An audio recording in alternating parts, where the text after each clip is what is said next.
Hi everybody. For those who don't know me, my name is Marisa Wollheim. I'm a holistic entrepreneur. I focus on holistic counseling and training. I've been doing this work for over 30 years. I've been blessed to be part of hospice work for 21 years.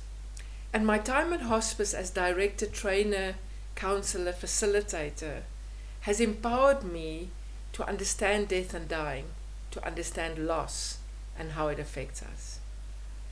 I have managed to support and empower many people, ordinary people on the street, children, adults, professional people, lay people, and I have seen how this knowledge has benefited and supported them and empowered them to understand themselves in this process.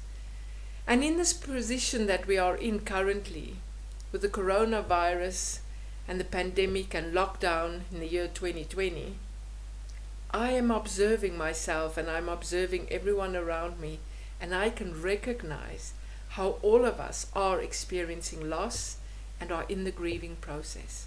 And I can see how people who do not understand it are in conflict. Some are in denial and having a great holiday. Some are irritated and blaming. Some are finding solutions. Some are going within and becoming depressed. And so I thought I want to share this introduction to understanding loss with you, so that you can better understand yourself and you can better understand those around you and be able to support them in a better and functional way. I am blessed to have met Dr. Elizabeth Kubler-Ross, who is the author of The Stages of Loss that you may have heard of. I attended her training and I have her blessing to teach this, which I do, and I've been doing so for many years. There is no counseling session that I do without referring to loss and helping people to understand themselves. So let's talk a little bit about loss. First of all, I want to say that loss is a reality. What does that mean? Loss is a reality. It means that loss is a fact of life. Yes, it's something that will happen to every single person. Everyone that has lived, is living, that will live, will experience loss. That's the fact. It's like sunrise. Comes up in the morning, it goes down at night. You and I can sing, dance, pray all night. Guess what? It's going to come up. We do not have a control over that. It's part of a system. It's part of nature. Nature is a beautiful teacher of us. If we look at it and see how it demonstrates loss and change, we would gain from that, rather than feel defeated by it and making it the enemy and feeling like we're being punished. Because that's not it at all. That is our opinion and our perception of it. So loss is a reality of life. There are no rules, which is tough for some people, because we want to control and put people and ourselves in little boxes so we can be in control. But there's no right way and there's no wrong way of experiencing loss. Yes, we can get stuck and then we become dysfunctional, which we then have to work through, definitely. But there are no rules, just like not one of us have the same fingerprints. Not one of us will experience loss in the same way. We may connect on our journey through loss, but it will still be my own unique journey and process. So the truth is that we cannot fix loss. We cannot make it nice. We cannot put little frills around it and make it pretty. We cannot make it soft. We cannot protect anyone from it. And that is tough for us, especially as a parent, as a leader. Yes, of course we try. And there's nothing wrong with that. I mean, that's why we have keys in doors, why we have locks and medical aids and alarm systems and security companies. But that's no guarantee that your loved one will not be affected by loss. And so at hospice, I coined the phrase, you can't put sugar on shit. Excuse my language, but it is what it is.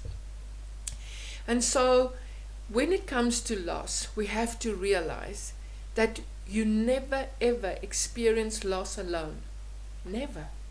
We feel alone, definitely, but you're never alone, because a minimum of 13 people around you are experiencing your loss with you. Yes, a minimum of 13 people. Yes, loss is a very selfish cycle. It has to be so. That loss often creates more loss. That's how it is.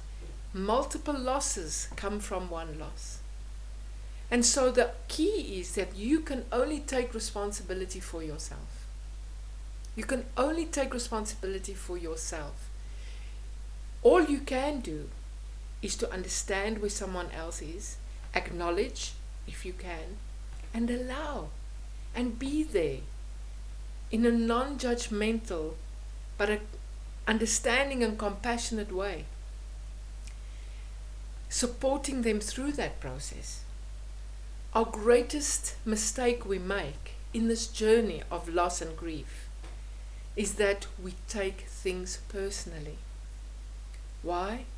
Because we are all full emotionally. We cannot hear each other.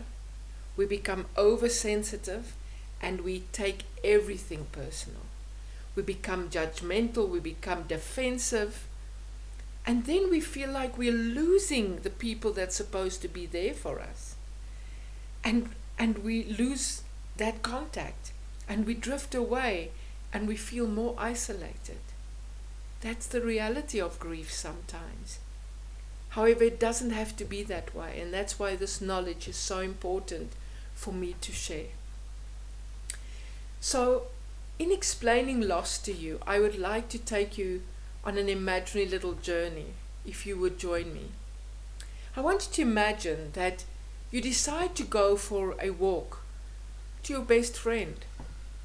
And as you move out on your jolly way, observing nature and enjoying yourself, there is a very funny thundering noise. And as you observe, there is a tsunami wave that comes out of nowhere towards you. That's what loss is like. Have you noticed that loss does not phone you and ask, could I come and see you on Tuesday at 3 o'clock? Would that be convenient, or should I rather come on Wednesday? Loss does not do that. And so just like that tsunami wave, we now have to survive. So we run like hell. We run, we roll, we glide, we slide, and we just make it out of this huge river's way. And here we are, and here's this big river, and that's where we're supposed to be. And at that moment, we are stunned. We're in disbelief. This can't be happening. What is this? Where did it come from? How can I not have known it? We are paralyzed. We are confused. We are in fear and anxiousness. We are brave. We question. We are irritated, and we want to blame someone for this thing happening. All of a sudden, we notice that the waters have started to subside. And out of this river, there are certain things appearing. The top of a tree. Oh, there's a huge boulder rock. There's a drum that came rolling down.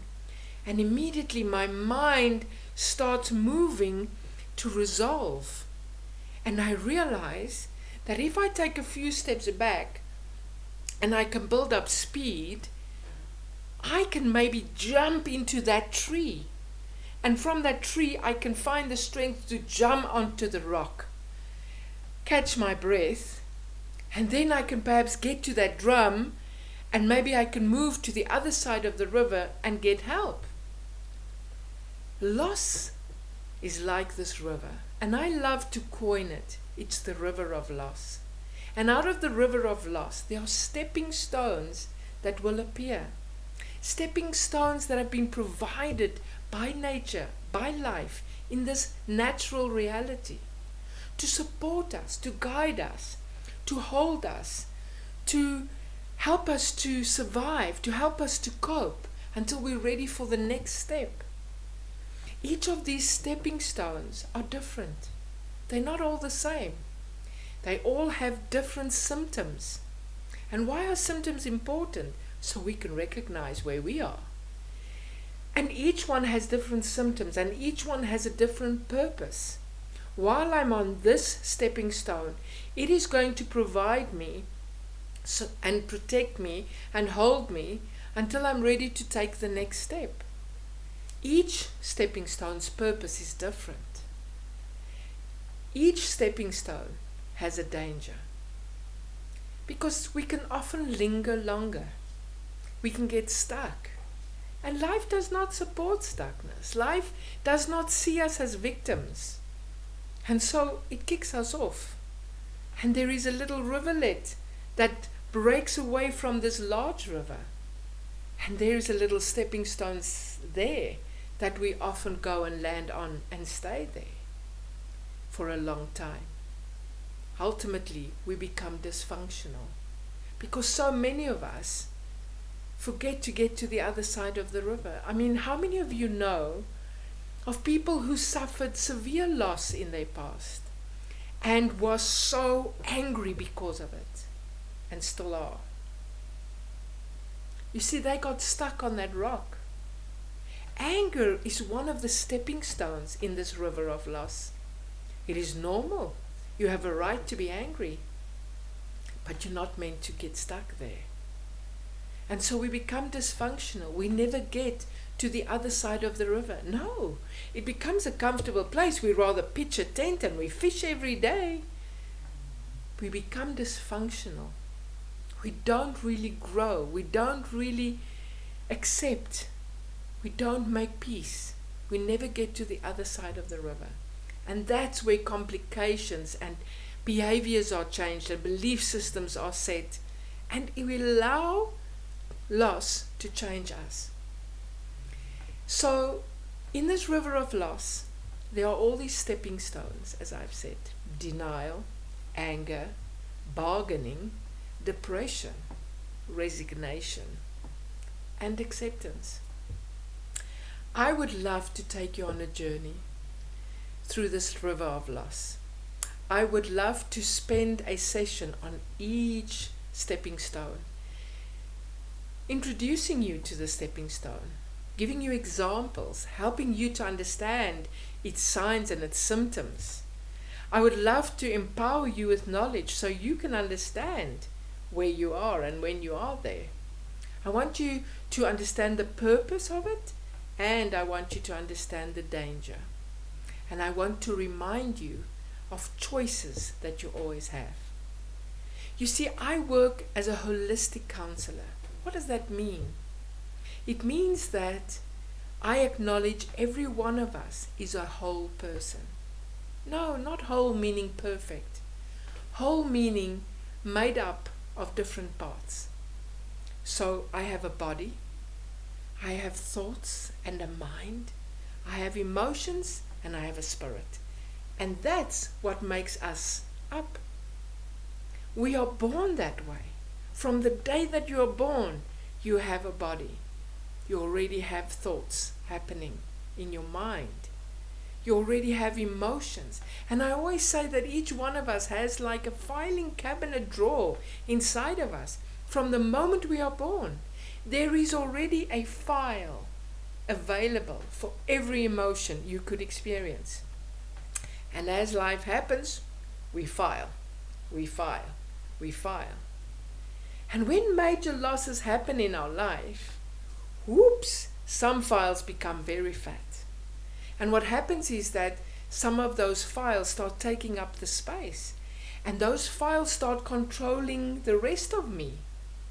And I no longer have a choice. That fat file decides what's going to come out and what's going to go in. And what happens is, slowly but surely, loss creates an imbalance within us. Some areas of ours, our thought, our behaviors, our conditions and perceptions, and our emotions tend to take up a lot of space. And we become out of tune. We are no longer an equally balanced circle. We are now out of joint. And that is when we become in conflict. That is when we become ill. And so part of understanding loss is also about understanding how to get well. My passion in life is to remind people of who they really are and how to become it. My passion is to support carers so that they can stay whole. So I have a passion for caring for the carer, and part of caring for the carer is about learning to create a care plan for yourself. And so part of loss at the end is we have to understand how this loss has affected us, what our picture starts looking like because of this loss. And we have to take responsibility. That's the only thing we can do in this process. And I promise you, if you can take personal responsibility throughout this journey, you will make it through. You'll be richer and greater and wiser. Responsibility is the key word. Responsibility in denial, responsibility in anger, bargaining, depression, resignation.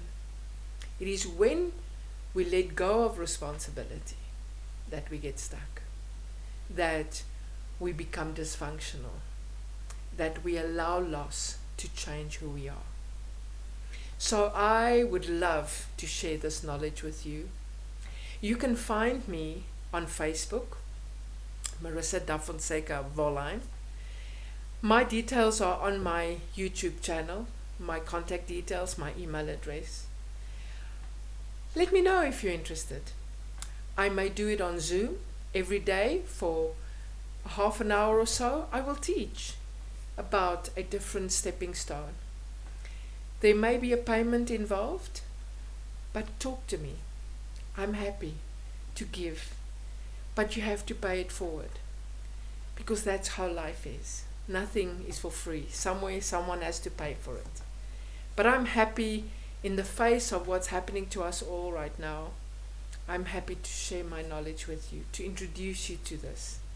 I do not want you to change who you are. I want you to find the gift that this coronavirus is bringing us as humanity. It is not just punishment. It is not just loss. There is also huge opportunity and potential for us to heal the past, to grieve those things that we've put away because we've needed to survive. Actually, life is supporting us now, so we can go in and do some healing work on the inside, which I know is a very scary journey for some people, because we don't like to be vulnerable. So please join me. Let me know if you're interested. I will send you the details. I will send you the link once you have made your payment, and I'd love to take you through this. I am a holistic counselor. I do offer counseling sessions on WhatsApp video, Zoom, Skype. There are many ways, thank God, that we can stay in touch. I'm here to support you. Thank you for sharing with me. Please take care of yourselves. Be safe.